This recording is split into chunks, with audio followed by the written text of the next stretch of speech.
Here is a question. I have been asked to explain these two verses. You see them on your screen, so let's read them together.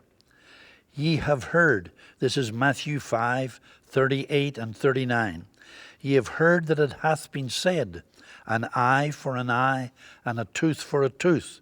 But I say unto you, that ye resist not evil, but whosoever shall smite thee on the right cheek, turn to him the other cheek also.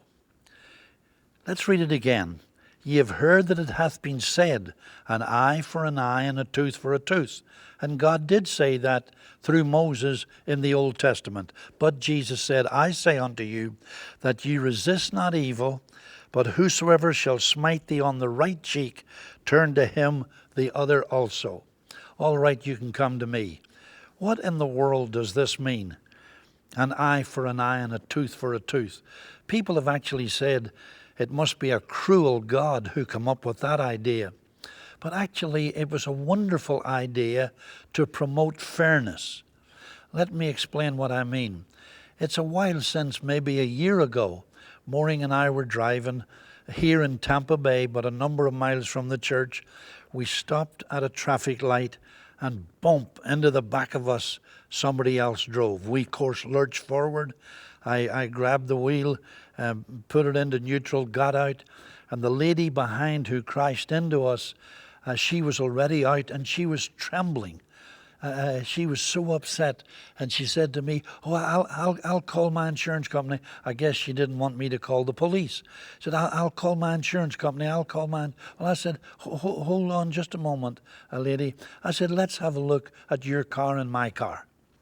So both of us looked, and we could see nothing. My car wasn't damaged at all. We looked at hers, and hers wasn't. For some reason, it was like a clean bump, if you could call it that. I said, "I'll tell you what we'll do," to the lady. I said, "We're going to forget this, get back in our cars and go on home." "Oh," she said, "thank you so much." Why? Well, we know there is such fraud in insurance. People have a little fender bender and they claim $1 million.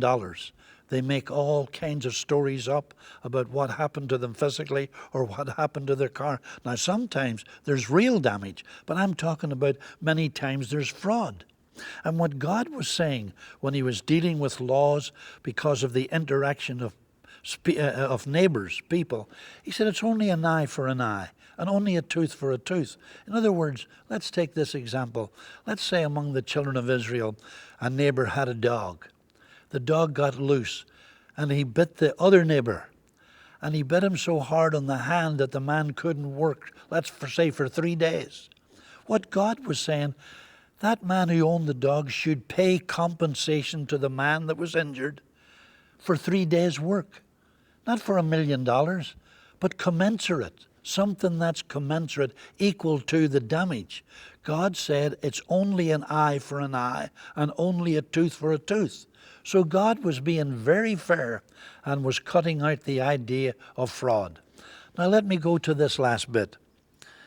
Whosoever shall smite thee on the right cheek, turn to him the other also. What did Jesus mean?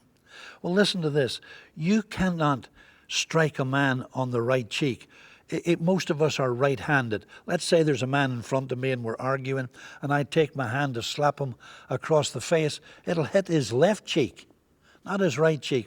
And if I try to do it on his right cheek, let me tell you this, I would have to be a contortionist to somehow or other go like this and hit him on the right cheek, unless I did it the other way, and that is I took the back of my hand and hit him across the right cheek. Then I can. And to the Jewish people, to be hit across the face with the back of the hand was the biggest insult of all. And Jesus said, not about being hit on the face. He was using an illustration, like we use them all the time. I mean, we say a man has a heart as big as taxes. We don't mean taxes. We don't mean a heart. We just mean he's generous. Jesus was giving this illustration. And he said, if somebody insults you with the worst insult you can find, don't try to insult him back. What you should do is turn the other cheek also. Well, what does that mean? Does it literally mean you say, I've been hurting this cheek, go ahead and hurt this one? No, no, no, no. What it means simply is turn the side of you that's not hurting. Face the problem, face the difficulty with the side of you that's not smarting. If you're hurt here, don't try to respond out of here, for you'll react in such a way that, as they say, might get your Irish up and you get into a whole lot of turmoil. This is talking about neighborly conduct. And Jesus is perfect in what he says. And so he says, even if you've had the worst insult of all, he said, turn the other cheek. That is, face that problem with the side of you that's not hurting, and that will be blessed of God.